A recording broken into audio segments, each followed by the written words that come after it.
continuamos la sesión y ahora pasamos a Juan Sánchez García de la Cruz. ¿Estás por ahí, Juan? Sí. Sí, Pues Juan es investigador en la Universidad Autónoma de Madrid. Él está haciendo la tesis sobre la gestión política del octavo duque de Medinaceli como primer ministro entre 1680 y 1685, un personaje bastante importante en el reinado de Carlos II, pero sin embargo algo desconocido. Entonces creo que la tesis de Juan va a traer mucha luz sobre esta figura. Hace la tesis junto con Antonio Álvarez Osorio y hoy precisamente nos va a hablar de los Países Bajos y bueno, la gestión de la defensa de ese territorio durante el ministerio de Medinaceli, en una ponencia que se llama Entre el Marqués de Grana y Mariana de Austria, la defensa de los Países Bajos durante el ministerio Medinaceli. Así que cuando quieras, Juan, tienes la palabra. Bueno, pues en primer lugar, por supuesto, muchísimas gracias a ti, Alberto, y a Fran por darme la oportunidad de estar hoy aquí charlando de un tema tan interesante como es la defensa de los Países Bajos en este momento. También veo muchas caras conocidas para el tema, quizás extra de presión hablar de estos temas delante del profesor Manuel Herrero, pero bueno, intentaremos hacerlo lo mejor posible.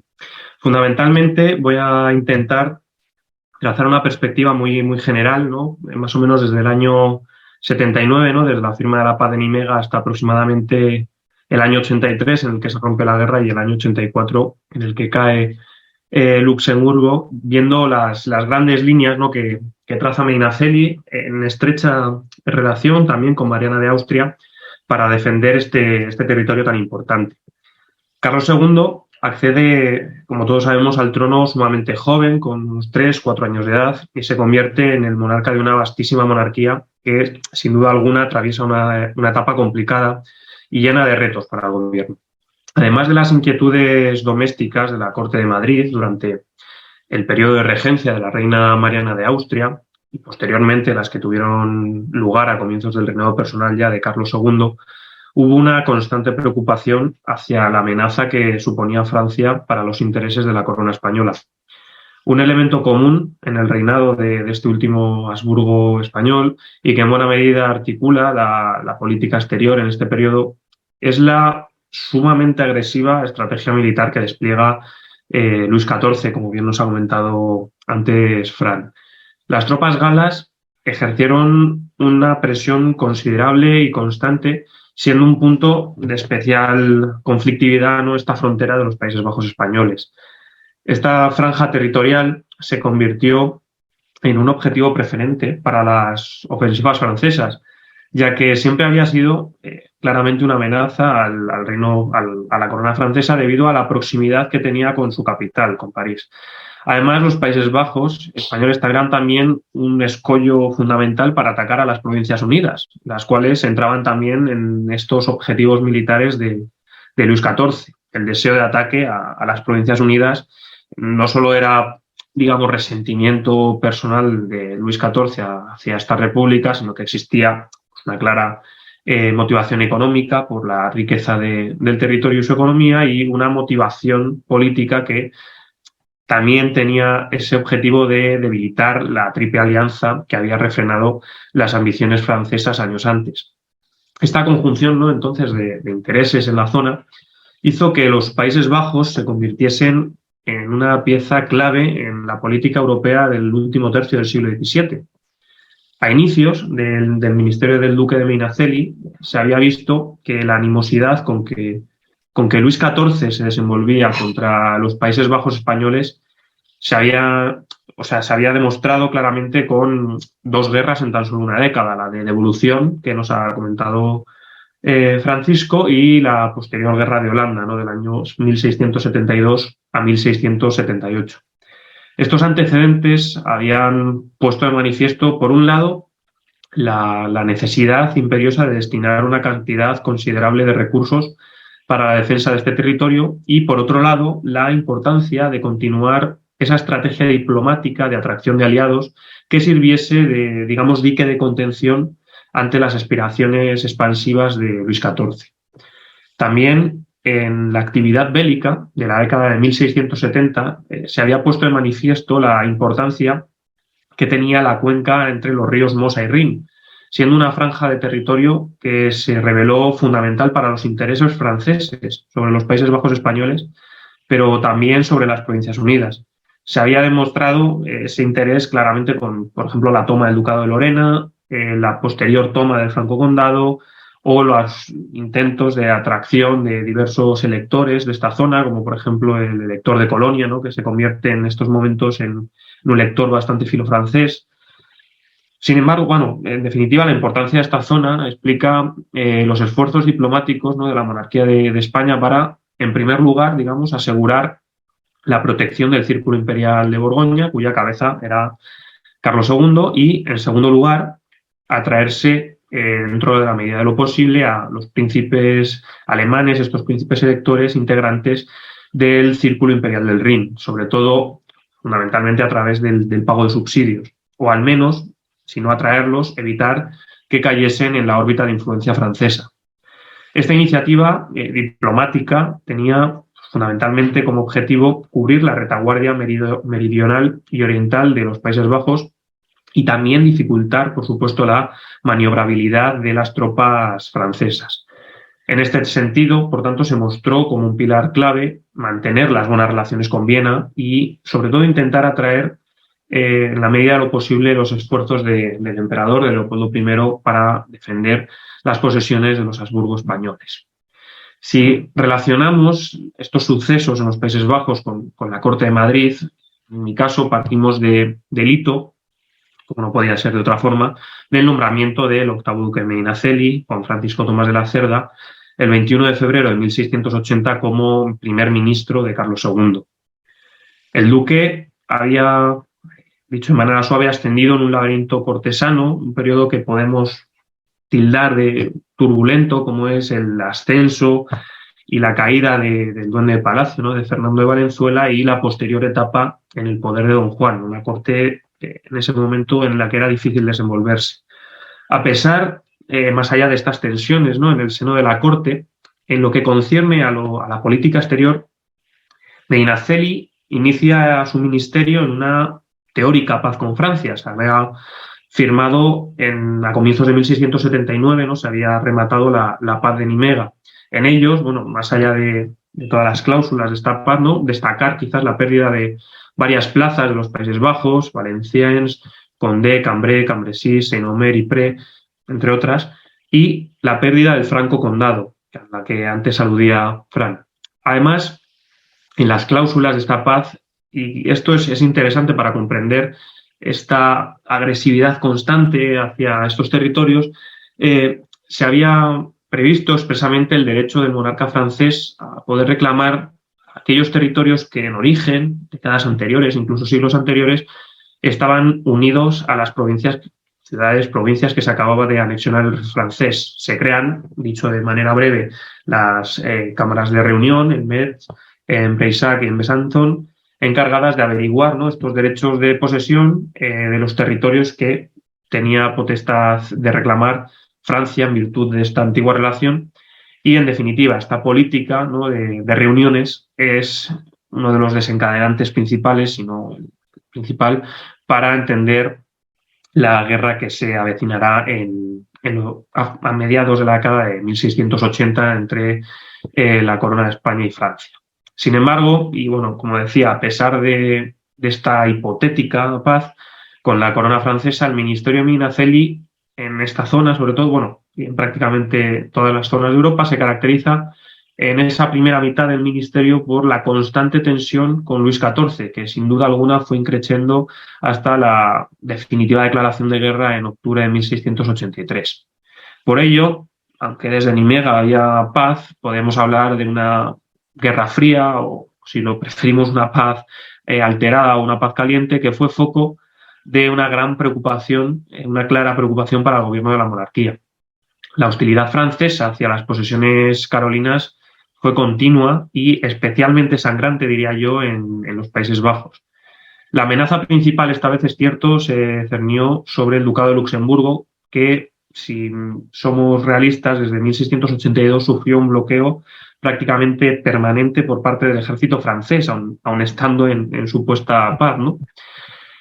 A los pocos meses de iniciarse el ministerio del duque de Medinaceli, encontramos un sustancial cambio en el organigrama gubernativo de los Países Bajos, ya que el duque de Villahermosa había solicitado oficialmente licencia para marchar de este gobierno y fue sustituido por el príncipe de Parma, Alessandro Farnese, cuyo nombramiento se hizo público aproximadamente en junio de 1680. Tras su destitución, me refiero a Parma, como virrey de Cataluña al inicio del periodo de poder de don Juan José de Austria, se veía de nuevo este, digamos, potentado italiano con un gobierno territorial, sin duda un desafío considerable, una merced que, si vemos el desarrollo, podríamos considerar incluso envenenada, ¿no? Porque no era un puesto nada fácil de llevar en aquel momento. Al príncipe de Parma se le ordenó partir lo antes posible a su nuevo destino, y además se estimó que sería necesario que marchase con una cantidad muy considerable de dinero para, sobre todo, atender las urgencias de aquellos territorios.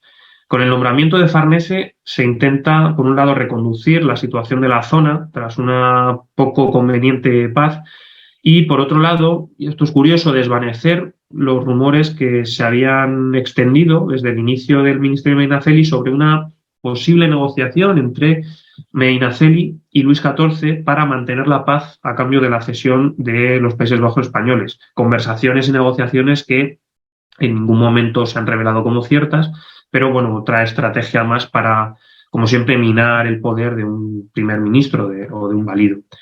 Farnese llega a Flandes aproximadamente en noviembre de 1680 y se halla con una situación, como hemos dicho, compleja, porque, como decíamos, teóricamente hay paz, pero en el plano fáctico las fricciones y las agresiones son constantes, es el pan de cada día.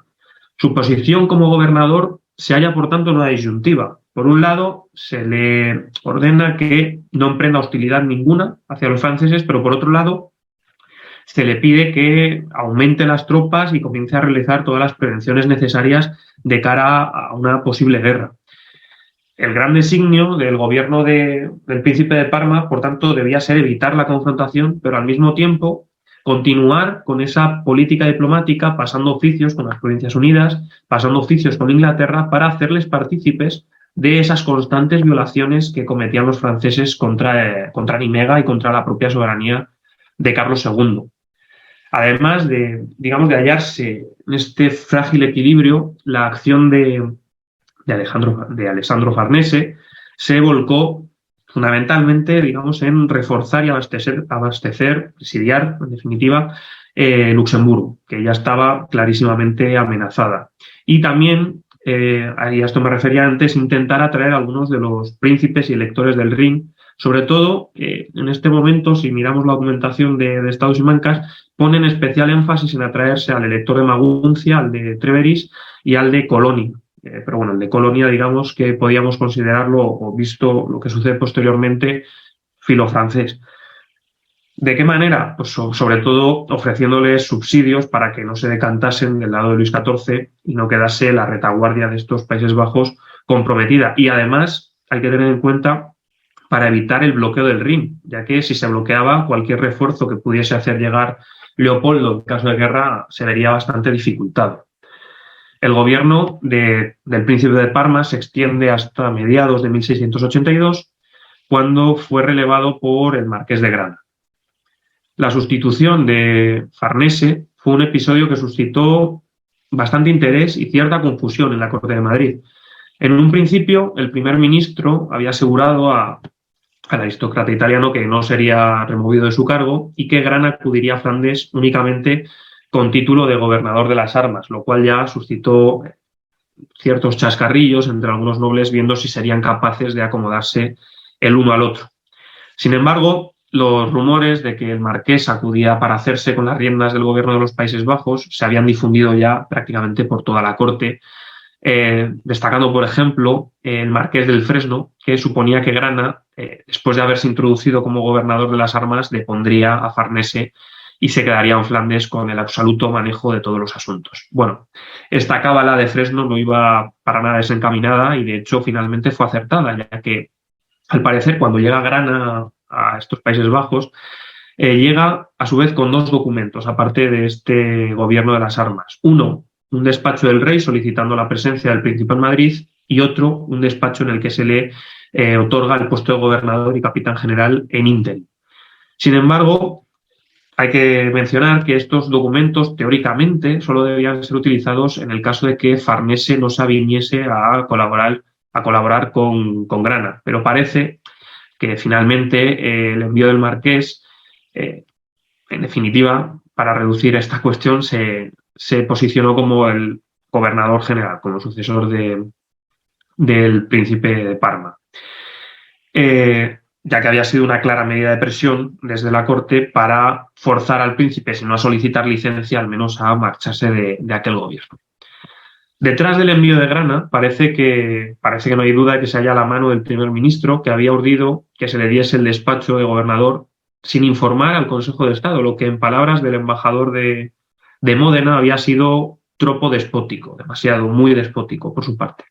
En esta decisión es muy probable que Medinaceli contase, es prácticamente seguro que contase con el apoyo y la connivencia de la reina madre, ya que en marzo ella misma había escrito a su hermano Leopoldo para que concediese permiso a Grana para entrar al servicio de su hijo, Carlos II.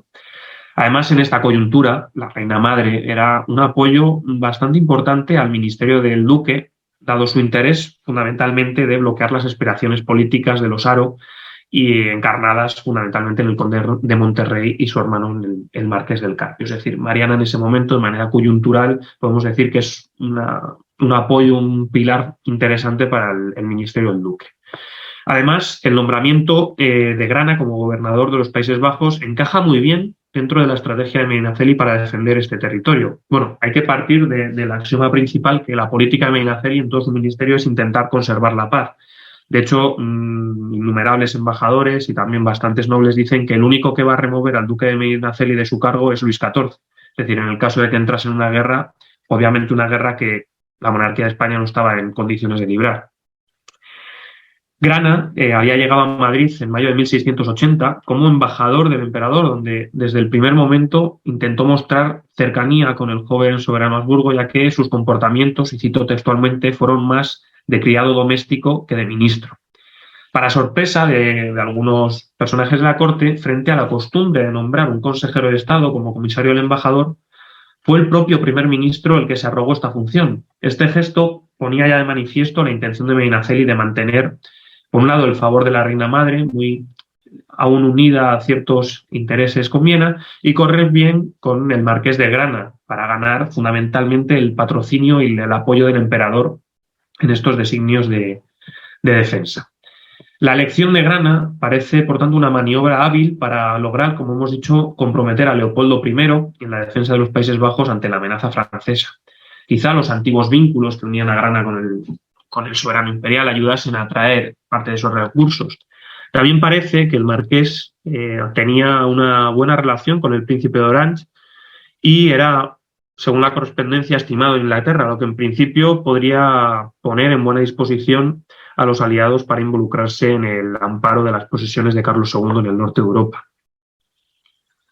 Además, también siempre podía recurrirse a los vínculos familiares de la reina madre para lograr la tan deseada ayuda imperial en el teatro flamenco, en el que cada vez parecía más cercana a esa guerra.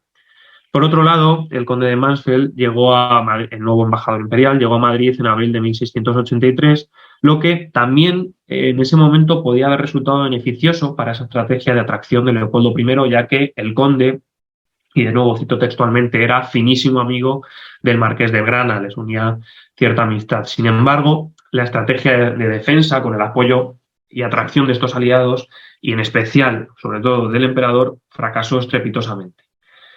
Fundamentalmente podíamos aducir a la materialización de la amenaza otomana en Hungría. Esto supuso un cambio radical en la estrategia de Leopoldo I.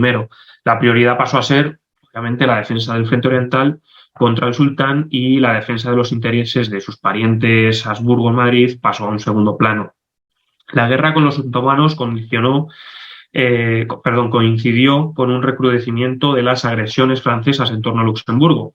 Y aquí comenzamos ya a ver las divergencias de intereses con el emperador, lo que rápidamente enturbió las relaciones entre el embajador imperial y Medinaceli. El embajador, obviamente, solicitaba mayor decisión, mayor contundencia a la hora de enviar recursos y socorros a Leopoldo en su lucha contra el sultán. Sin embargo, desde Madrid, la respuesta, digamos, que podemos tildarla de tibia, debido a la acuciante necesidad de enfrentar o de encarar la que se veía casi como una guerra inevitable con Francia. El deseo de Medinaceli, por tanto, de evitar la guerra a través de la atracción de aliados que disuadiese la amenaza de Luis XIV, como digo, fracasó. Ni siquiera los vínculos familiares pudieron imponerse a las necesidades particulares de cada soberano. Si bien el primer ministro y la reina se afanaron por ganar el apoyo de la otra rama de los Habsburgo, las contingencias surgidas desbarataron esta estrategia. Finalmente, y a modo de epílogo, ¿no?, digamos, la Guerra de las Reuniones afectó fundamentalmente a Luxemburgo, la cual, a pesar de mostrar una, digamos, considerable resistencia ordenada por Grana, terminó capitulando en 1684. Ese mismo año, y ante la amenaza de una nueva gran coalición, el rey francés aceptó la tregua de Ratisbona, donde, de nuevo, la monarquía sufrió algunas pérdidas y continúa, lo que antes ha citado Fran de manera muy acertada, continuó consolidando, ¿no?, esa actitud expansiva de Francia hacia los Países Bajos. Los intentos de Medinaceli habían fracasado y el desenlace del conflicto tendría gravísimas consecuencias para su permanencia en el ministerio, pero bueno, esto ya digamos que es otra historia. Así que hasta aquí mi intervención. Muchas gracias. Pues muchísimas gracias, Juan, por esta presentación tan interesante. La verdad es que es bastante ilustrativo cómo Medinaceli intenta movilizar todas las alianzas posibles para frenar un poco esa amenaza francesa y si había que hacerlo, pues también había que intentar que entraran en juego los vínculos familiares de Mariana de Austria. Bueno, pues si alguien tiene alguna pregunta sobre esta presentación. Sí, Fran. Bueno, Juan, tú y yo hemos hablado de este tema yo no sé cuántas veces y con un café en la mano en Florencia, pero aún así, cada vez que decías reina madre, a mí se me ponían los pelos de gallina. La pregunta es, sobre todo de cara a Medinaceli, ¿realmente qué peso crees que tuvo Mariana así en general, ¿vale? ¿Realmente jugó un papel importante en el mantenimiento de Medinaceli en esos años? ¿Sabes que, bueno, teniendo en cuenta que estaba María Luisa todo el día detrás de que lo quitaran? Bueno, muchísimas gracias, Fran, por la pregunta. Sin duda alguna, más de un café ha caído charlando sobre esto. Bueno, lo de Reina Madre, disculpadme porque es deje ya de leer la documentación, ¿no? Como bien sabrás, sobre todo los embajadores florentinos hacen la distinción siempre, ¿no?, entre Reina Madre y Reina Reinante.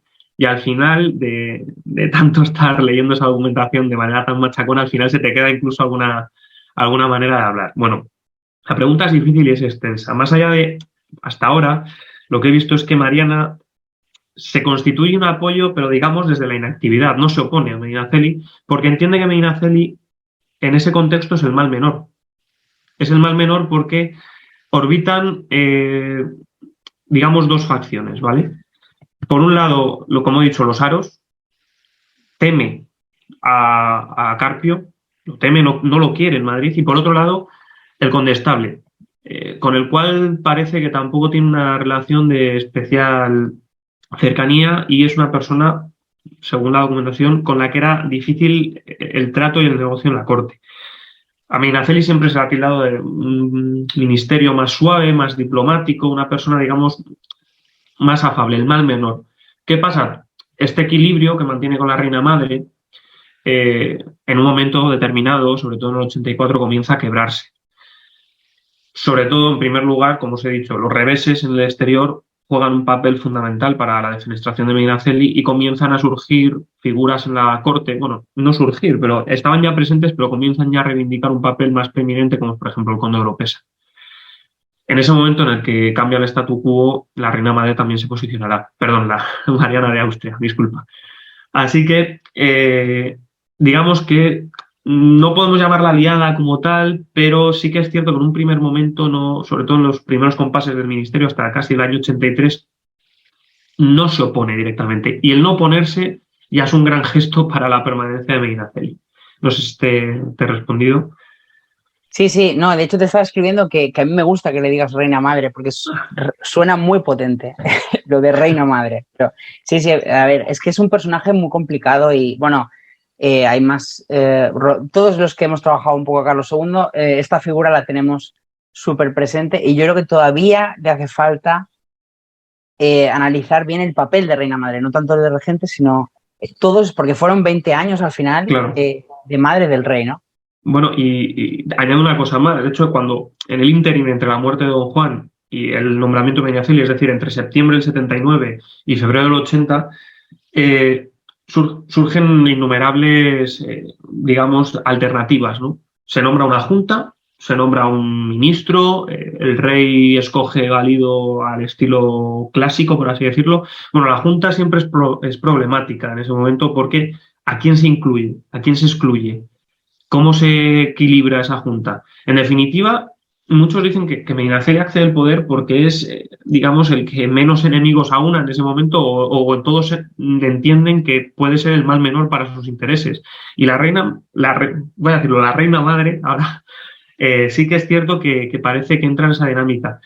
En el momento del nombramiento no está clara aún su posición. Al principio insta, bueno, por supuesto, lo primero que le dicen es a Carlos II que gobierne por sí mismo, ¿no? Sin ningún tipo de apoyo. Luego parece decantarse más por la Junta y finalmente, cuando ya es inevitable el nombramiento de Medinaceli, parece que no se opone a él en unos primeros momentos. Luego veremos que en el 84 ya se constituye como una detractora clara del ministerio y se desbarata todo la red de apoyos, ¿no?, que había tejido Medinaceli.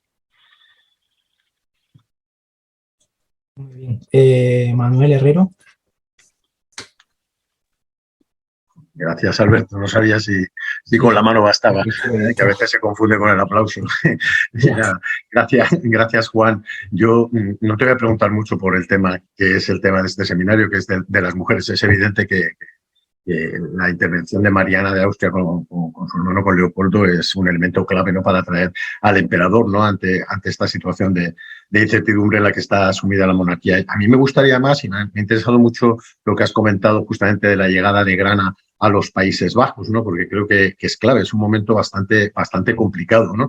Y esa relación, si nos podías aclarar un poco más esa relación con el príncipe de Orange, porque es que en este mismo momento el aliado fundamental de la monarquía después de la paz de Nimega es, sin lugar a dudas, las Provincias Unidas. Existe todavía la promesa o la esperanza de que van a restituir Maastricht, como en cierto modo se habían comprometido en el Tratado de 1673 los holandeses, que al final no lo hacen, pero aparte de eso, sobre todo, están debatiéndose en las Provincias Unidas si se tiene que entrar en la guerra en caso de que Francia vuelva a atacar los Países Bajos, porque es una amenaza directa para ellos, y especialmente también con esta política de reuniones, y el principal portavoz de esa política agresiva es el príncipe de Orange, pero que requiere fundamentalmente a alguien muchísimo más expeditivo que el inútil de Parma, porque solamente tenía de representación o de algo interesante tenía ancestros como el verdadero Alejandro Farnesio, pero que en cierto modo existía una especie de resentimiento bastante fuerte en los Países Bajos, porque parecía más bien como un cierto abandono de los Países Bajos por parte de la monarquía. La entrada de Grana creo que es una prueba muy elocuente de que se está intentando involucrar al emperador y que se está intentando atender a los deseos del príncipe de Orange, que al final no va a conseguir que los regentes y el partido, especialmente de las ciudades, acepte intervenir. Son ellos los que van a presionar finalmente para la tregua de Ratisbona, a obligar a la monarquía a aceptar la pérdida de Luxemburgo. Yo, en ese sentido, si pudieras informarnos un poco más de la relación o lo que tú tienes con respecto a la relación de Grana con el príncipe de Orange, me interesaría. Pero también otra cosa que creo que no hay que olvidar y que es clave, aparte de, por supuesto, la presión de los turcos, es lo que está ocurriendo en el Mediterráneo. Francia, desde 1678, está presionando a Génova, el gran aliado de la monarquía, con bombardeos a las ciudades, y ese mismo año 1684 va a bombardear Génova, va a destruir, se dedica a bombardear ciudades Francia permanentemente, ¿no? Y en cierto modo a forzarla, pero los genoveses van a resistir y los genoveses van a mantenerse firmes con la monarquía, se van a dejar bombardear durante más de un mes e incluso Melgar, el gobernador de Flandes, de Milán, perdón, va a enviar tropas y va a ser fundamental para evitar el desembarco francés y en cierto modo la ocupación incluso de Génova. Lo que ocurre es que Génova finalmente va a quedar fuera de esta tregua de Ratisbona por presiones de Francia, van a tener que ir el Dogo ahí a humillarse a Versalles, ¿no? ante Luis XIV. Todo eso también supongo que golpeará bastante al propio Medinaceli, ¿no? Es decir, la presencia española en Italia y el hecho de que Génova, a pesar de ella, que ha querido mantenerse fiel a la monarquía, se tenga que ver obligada a ir, yo creo que es otro elemento clave. No sé qué piensas tú o si no lo puedes decir. No por meterte más yo, que ya has metido con todos los electores, pero me parece que el Mediterráneo no hay que olvidarlo, ¿no? Pues muchísimas gracias, Manuel, por las preguntas. Sobre la relación Orange-Grana, he visto un par de veces mencionada que es en un agente florentino y creo que era el embajador de Venecia, ahora mismo no recuerdo, pero ambos comentan que Orange tiene en estima a Grana. Como has dicho, no quería utilizar ese término que lo comparto, Parma es un inútil. Al servicio de la monarquía, se lo ubica en los Países Bajos para sorpresa de bastante gente y el Consejo de Estado está constantemente, tirándose de los pelos porque no entiende lo que hace ese señor allí. Está casi el primer año entero solicitando que se le trate a la Alteza, monta un montón de líos. Llega a Grana y parece que Orange entiende que al fin la monarquía está empezando a destinar recursos y está empezando a tomarse en serio la defensa de los Países Bajos, que no va a ceder más plazas. Y de hecho el gobierno de Grana, sobre todo empieza en el 82, pues hasta el 83, hasta un poco antes de que ataque Luxemburgo, es bastante celebrado en Madrid y es bastante celebrado por Orange, porque ve cómo está empezando a presidiar las plazas, consigue introducir muchísima munición y muchísimos hombres en Luxemburgo. De hecho, consigue introducir españoles, saca un par de compañías de italianos e introduce españoles porque entiende que son, más fiables en ese tipo de contextos. Sin embargo, más allá de todo esto, no sé si tienen una relación previa. Ya te digo, el año 83 con Viena, toda esta estrategia urdida, digamos, por el primer ministro se cae como un castillo en naipes. Se dan cuenta de que el emperador no va a enviar recursos. A las Provincias Unidas están constantemente requiriéndoles que se involucren, porque realmente lo único que les separa de Francia son los Países Bajos españoles en aquel momento. Les solicitan constantemente más recursos. Grana se afana también en solicitar estos recursos, y una cosa que es muy criticada en Madrid, que la confrontación realmente la inicia Grana, porque en un momento determinado da orden de que ante cualquier agresión francesa se responda. El Consejo de Estado entra en cólera, y sobre todo Medinaceli, porque es, digamos, el gran ministro que busca la paz, porque sobre todo para su conveniencia y supervivencia política, y esto es en cambio celebrado por Orange. Claro, Grana está en esa disyuntiva. En Madrid comenzarán a verle, sobre todo Medinaceli le va a empezar a ver con muchísimo recelo, desde, digamos, ve que la guerra es inevitable y que Luxemburgo va a caer. Por tanto, actúa en ese momento. Medinaceli empieza a recelar de él, empieza a tener una relación pésima con el embajador imperial, malísima, completamente rota, y el embajador imperial en la corte prácticamente solo se va a relacionar, con Medinaceli, por supuesto no, pero con la reina madre con cierta asiduidad. Y por otro lado, Italia, por supuesto, yo creo, he citado Luxemburgo, por no abrir el otro melón, pero considero que hay dos hitos fundamentales para la caída de Medinaceli. El primero es Luxemburgo, que es el reflejo claro del fracaso de su estrategia, de apaciguamiento, resulta un fracaso. Y por otro lado, el bombardeo de Génova en el año 84. Medinaceli, como anteriores, digamos, gobiernos en la monarquía, habían intentado la celebérrima Liga de Italia, ese ente de estados italianos para oponerse a los designios franceses. No se da con Medinaceli, por supuesto que no. Además, Medinaceli tiene cierta obsesión con crear una buena armada, una buena fuerza marítima para, sobre todo, mantener el control del Mediterráneo, que el Mediterráneo occidental había sido, digamos, un mar español, pero que en época de Luis XIV tampoco, no, bueno, y de manera previa no tiene esa preponderancia.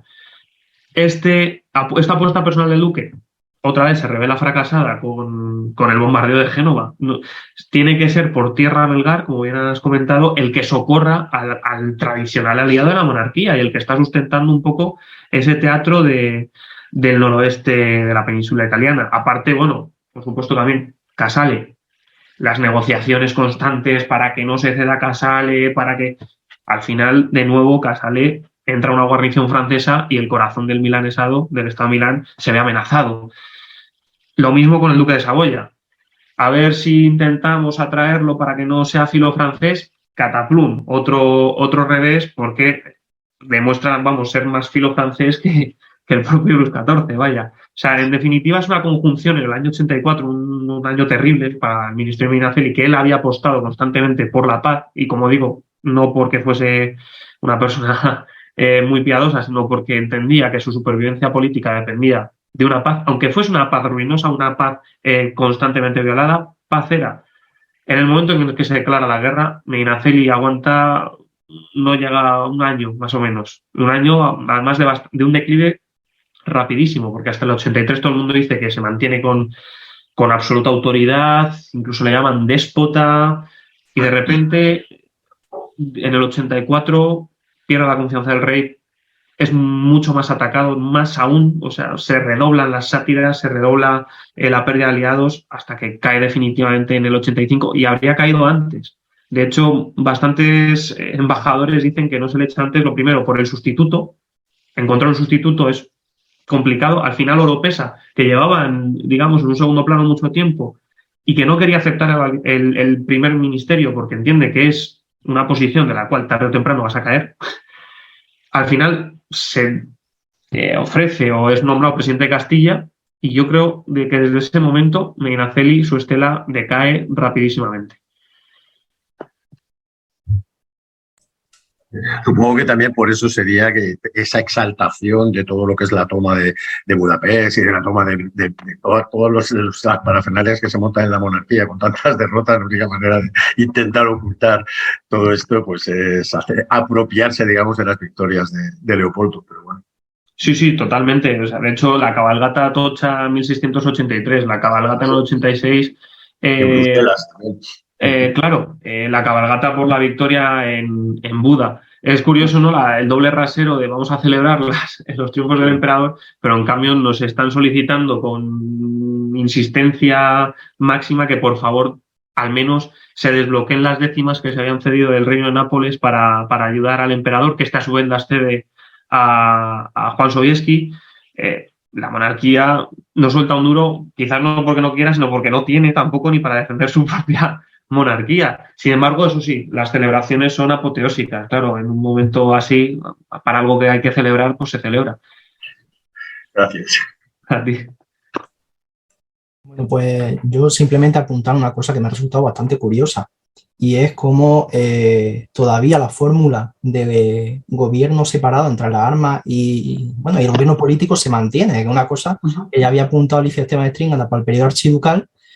Y me ha sorprendido que todavía, en esta cronología, casi un siglo después, todavía se mantienen las mismas fórmulas de gobierno, al final las mismas tradiciones que siempre se supone que son efectivas en el gobierno de los Países Bajos, donde al final pues eso hace falta una figura capaz.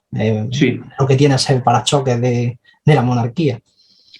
De hecho, bueno, es muy acertado el apunte. De hecho, si no recuerdo mal, en esta época creo que con Grana es Agurto, Francisco Agurto, el que está como general de las armas, y creo que está por ahí también ya Baudemont, el que luego tendrá tanta relevancia en la guerra de sucesión, como general de caballería. Y ambos dos, en la correspondencia que mantiene Grana con Medinaceli, se revelan como piezas fundamentales, porque en definitiva, claro, hay paz, pero hay guerras, siendo realistas. Hay constantes... en la documentación repiten constantemente que se han encontrado, pues una partida, ¿no? Un trozo de caballería española con uno y han acabado a pistoletazos.